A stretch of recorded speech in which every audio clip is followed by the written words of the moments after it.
Parliament ఎన్నికల్లో భాగంగా కరీంనగర్ సప్తగిరి కాలనీలో బీఆర్ఎస్ పార్టీ ఎన్నికల ప్రచారాన్ని నిర్వహించింది.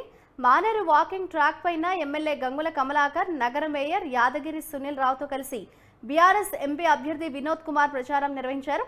ఈ సందర్భంగా రానున్న పార్లమెంట్ ఎన్నికల్లో కరీంనగర్ అభివృద్ధిని చూసి బీఆర్ఎస్ అభ్యర్థి వినోద్ కుమార్ని గెలిపించాలని ఎమ్మెల్యే గంగుల కమలాకర్ కోరారు.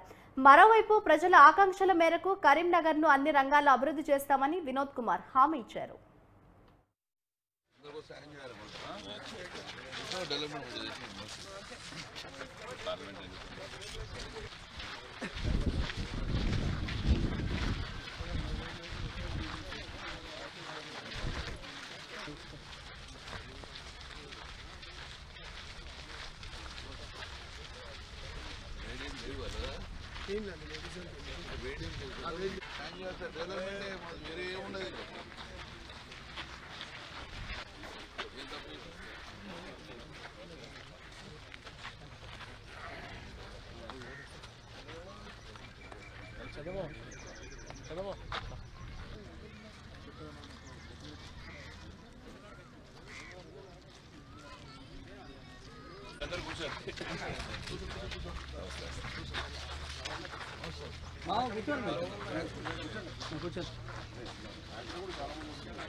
లోకసభ ఎన్నికలు ప్రారంభమైనవి కాబట్టి కరీంనగర్ ప్రజలను ఈ కరీంనగర్ పార్లమెంటు పరిధిలో మేజర్ షేర్ కరీంనగర్ నగరం కాబట్టి ఆ నగర ప్రజలను మా బీఆర్ఎస్ పార్టీని ఆశీర్వదించడానికి ఈరోజు మేము చేసిన డెవలప్మెంట్ ప్రజలకు కనపడే విధంగా ఈరోజు మానేరు తీరంలో ఈరోజు వాకింగ్ చేయడం జరిగింది. ప్రజలతో కలిసి చాలా అద్భుతంగా ఈ యొక్క మానేరు ట్రాక్ తయారు చేయడం జరిగింది.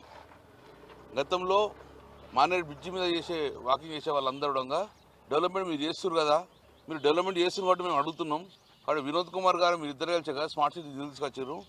అదే నిధులతోటి మాకు ఈ కాళ్ళ నొప్పులు రాకుండా మాకు ఒక ట్రాక్ తయారు చేయండి, ఆక్యుపంక్చర్ లాగా ఉండాలని చెప్పేసి కింద ఏమంటే అద్భుతంగా ట్రాక్ తయారు చేసినాం. పొద్దున 4 o'clock నుంచి 6:30 వరకు, సాయంత్రం 8:30 వరకు కూడా లేడీస్ ఎలాంటి భయం లేకుండా డెవలప్ చేసుకుంటున్నారు. ఇదే కాదు, కరీంనగర్ ఉన్న సుమారు 13 నుంచి 14 వాకింగ్ ట్రాక్ ప్రజలకు అందుబాటు తీసుకొచ్చినాం. కరీంనగర్ స్మార్ట్ సిటీ నగరంలో ఎల్ఎండి డ్యామ్ వద్ద వాకర్స్ అసోసియేషన్ ఆహ్వానం మేరకు ఇక్కడికి వచ్చి మేము అందరి మిత్రులతో కలిసి నడిచి వాళ్ళతో కొంతమందితో మిత్రులతో మాట్లాడడం జరిగింది. చాలా విషయాలు గంగుల కమలాకర్ గారు స్థానిక శాసనసభ్యులు చాలా వివరంగా చెప్పడం జరిగింది. మార్చ్ నెల ముగించే సమయంలో ఏప్రిల్ మాసం మే 13 నాడు ఎన్నికలు జరగబోతున్నాయి. తెలంగాణ రాష్ట్రంలో లోక్సభ ఎన్నికలు జరగబోతున్నాయి. కరీంనగర్ పార్లమెంటు నియోజకవర్గం నుండి బీఆర్ఎస్ పార్టీ తరఫున నేను మళ్ళీ పోటీ చేస్తున్నాను. 2019లో నేను ఓడిపోయి బండి సంజయ్ గారు బీజేపీ తరఫున వారు గెలవడం జరిగింది. 2014 నుండి 2019 వరకు నేను కరీంనగర్ లోకసభ సభ్యుడిగా, పార్లమెంట్ సభ్యుడిగా చాలా విషయాల లోపల అభివృద్ధిపై దృష్టి పెట్టి కరీంనగర్ నగరాన్ని ఒక స్మార్ట్ సిటీగా తీర్చిదిద్దడం, తర్వాత జాతీయ రహదారుల హబ్గా మార్చడం, తర్వాత నేరుగా హైదరాబాదు నుండి సిద్దిపేట, సిరిసిల్ల, వేములవాడ నుండి నేరుగా రైల్వే లైన్ శాంక్షన్ చేపించి ఇప్పటివరకు సిద్దిపేట వరకు రైలు నడుస్తున్నది. వచ్చే సంవత్సరం కాలం లోపల